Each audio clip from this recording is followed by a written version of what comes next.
Buckle up, beautiful boxing world, because on January the 10th, we are about to get one of the most violent fights of our time. Subriel Matias, fan favorite, the WBC 140-pound champion of the world, the pride of Puerto Rico, going up against the rising British star Dalton Smith. Now, let me tell you this, beautiful people. There's an X factor in this fight, and there is a game changer. There's a twist.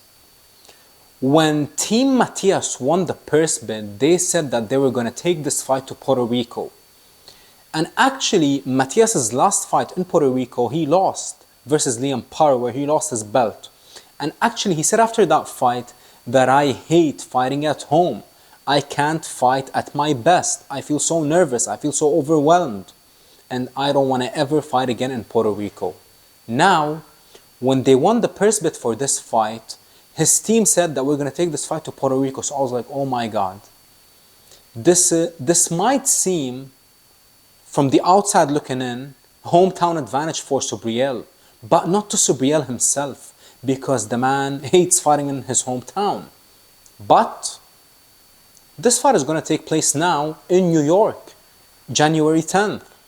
And this is a game changer. I believe we are about to see an absolute firefight. And let's talk about it, beautiful people. Listen, you can't be a boxing fan, you can't be a fan of this violent sport without being a fan of Subriel Matias. The man literally gives it his all. Every single time he steps into the squared circle, he gives it his absolute all. And the man is ready to put his life on the line versus anyone. And the man, you know, he's not the most polished when you talk about technique, and especially when you talk about defense, but his exciting style is must-see TV. And not just that, if you actually think about it. Before he lost to Liam Parra, listen, nothing against Richardson Hitchens, the current IBF champion at 140. The man wanted no parts whatsoever of Subriel, and not just Richardson.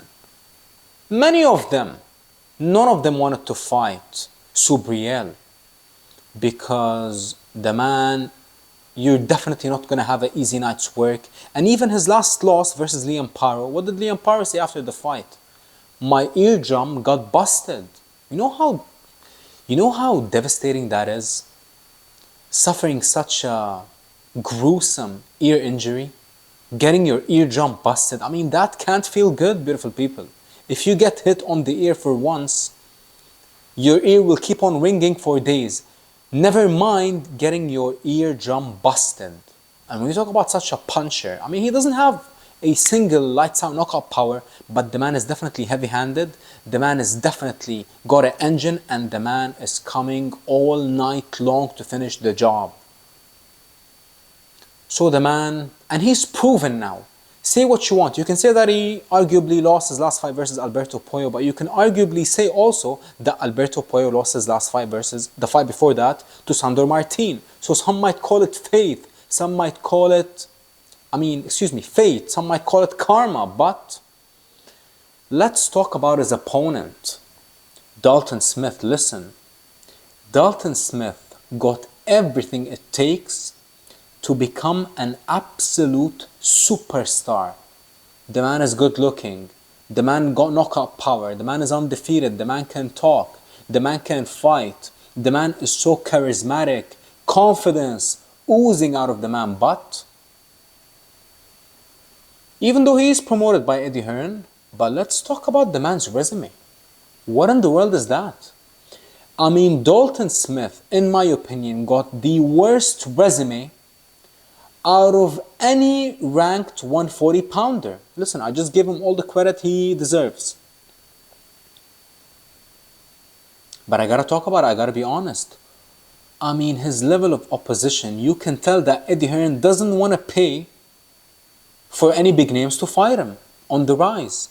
And even Eddie Hearn didn't want to pay more than Matias' team wanted to pay to host this fight. What does that tell you? That tells you that Eddie Hearn is hopeful that Dalton can become a somebody in the sport, but he's not willing to put his money where his mouth is. That is the bottom line.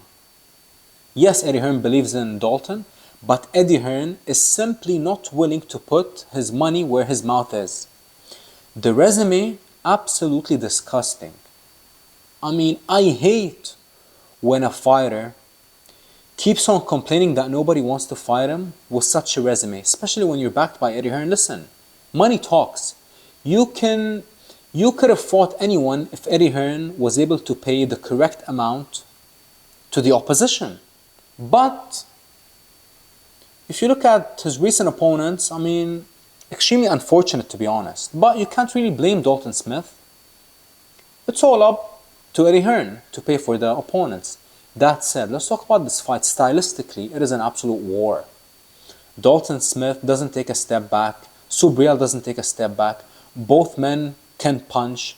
Both men, I'm not saying that they can't box, but they don't like to box.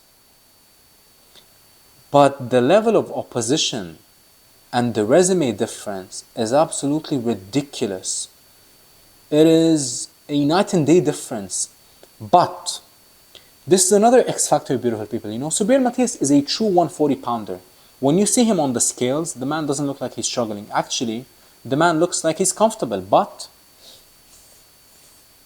go back and watch Dalton Smith's last weigh-in.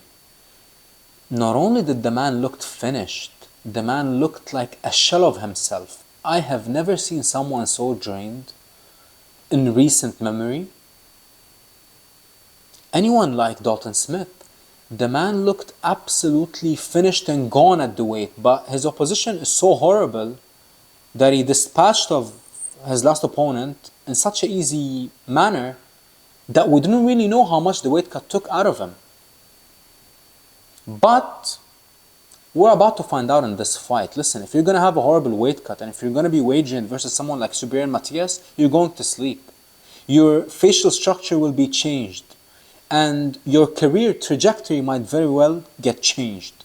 Why? Is because when you fight someone like Subriel Matias, your life is on the line. The man throws so many punches and the man doesn't stop coming. And that is the most dangerous style to fight. And especially the man is definitely not pillow-fisted. The man can definitely crack. And the man mixes up his shot direction, body, head to the body. And that is why you're in absolute danger when you're fighting someone like Subriel Matias. Unbelievable stylistic matchup. Can't wait to see what happens. But bring on January 10th.